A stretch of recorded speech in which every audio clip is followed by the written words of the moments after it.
નમસ્તે મિત્રો. તો આજે આપણે આ વિડીયોમાં માહિતી મેળવીશું કે કચ્છ ભરતી જે આપણે જાણીએ છીએ કે સ્પેશિયલ કચ્છ જિલ્લા માટે જે વિદ્યા સહાયકની ભરતી આવવાની છે, તો એના વિશેની માહિતી મેળવીશું અહીંયા.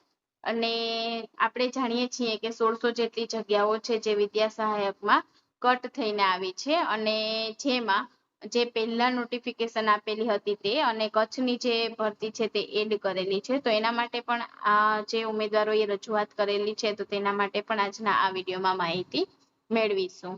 અને PML2 વિશે, ત્યારબાદ આપણે 9 થી 12 નું ટાઈમ ટેબલ ક્યારે આવશે તેના વિશે.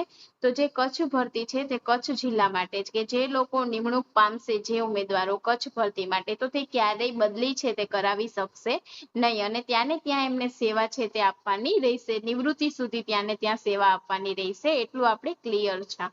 અને જે કચ્છ ભરતી માટેની જાહેરાત છે તે હવે શોર્ટ ટાઈમમાં આવશે, એટલે કે આ મહિનાના એન્ડિંગ સુધીમાં આવે એવી શક્યતાઓ રહેલી છે. અને જગ્યા વધારા માટે થઈ, એટલે કે જે ધોરણ 6 થી 8 અને 1 થી 5, એટલે કે વિદ્યા સહાયક માટે થઈ અને 1600 જેટલી જગ્યાઓ છે જેમાં ઘટાડો છે તે કરવામાં આવ્યો છે એવું.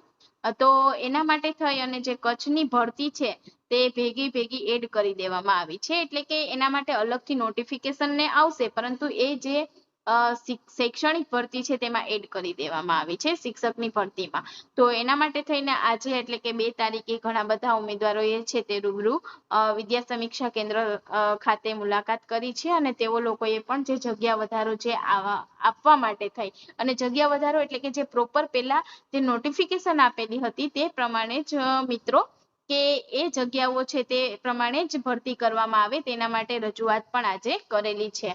ત્યારબાદ PML2 છે તે સોમવારે આવશે કે શું? તો સોમવાર સુધીમાં કોઈ પણ અપડેટ છે તે મળી જવાની શક્યતા છે. કાલે શનિવાર છે અને ફર્સ્ટ શનિવાર છે, એટલે કે જે કાર્યાલય છે તે પણ શરૂ હશે.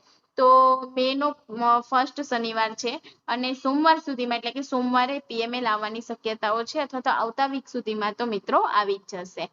અને સોમવારે અપડેટ આવશે એવા પણ ન્યૂઝ છે, પરંતુ એમાં ઓફિશિયલ કોઈ વેબસાઇટ ઉપર આપણે નોટિફિકેશન છે કે કોઈ પણ ન્યૂઝ છે તે આવેલા નથી, પરંતુ સોમવારે આવે તેવી શક્યતાઓ ખૂબ જ રહેલી છે. ત્યારબાદ જેવી રીતે વિદ્યા સહાયક ભરતી માટેનું ટાઈમ ટેબલ છે કે ક્યારે ફાઇનલ મેરિટ લિસ્ટ, ક્યારે ભરતી છે તે કરવામાં આવશે, ફાઇનલ મેરિટ લિસ્ટ અને ઓર્ડર, નિમણૂક ઓર્ડર ક્યારે આપવામાં આવશે, શાળા પસંદગી, એટલે શાળા પસંદગી સુધીની પ્રક્રિયા છે તેનું ટાઈમ ટેબલ આવી ગયું છે, એટલે આપણે તેના ઉપરથી આપણે જાણી શકીએ કે નિમણૂક હુકમ છે તે ક્યારે આપવામાં આવે. તો હવે એવી રીતે 9 થી 12 નું કોઈ ટાઈમ ટેબલ બહાર પાડવામાં આવે એવા ઉમેદવારો છે તે ડિમાન્ડ કરી રહ્યા છે, એટલે એમને પણ ખ્યાલ આવે કે ક્યારે નહીં ને ક્યારે હાજર થઈ શકે, કેમ કે શાળા પસંદગી તો પછી 8 થી 10 દિવસની અંદર શાળા ફાળવણી છે તે થઈ જતી હોય છે, અને ત્યારબાદ નિમણૂક હુકમ છે તે થતા હોય, એટલે તેની ત્યારબાદની આપણે 15 દિવસની પ્રોસેસ છે એ કહી શકીએ. તો એના માટે થઈને ટાઈમ ટેબલ છે તે પણ કદાચ PML ની સાથે સાથે આવી શકે, તો તેવું પણ બની શકે મિત્રો. તો હવે PML ની છે તે આપણે રાહ જોવાની રહી કે PML છે તે જલ્દીથી આવી જાય. અને આ બધી જે 9 થી 12 ની જે ભરતી પ્રક્રિયા છે તે ટોટલી ઓનલાઈન જ થતી હોય છે, જ્યારે વિદ્યા સહાયક ભરતીમાં છે તેવું હોતું નથી. તો મિત્રો આ માહિતી હતી જેના વિશે મેં તમને લોકોને માહિતી આપી.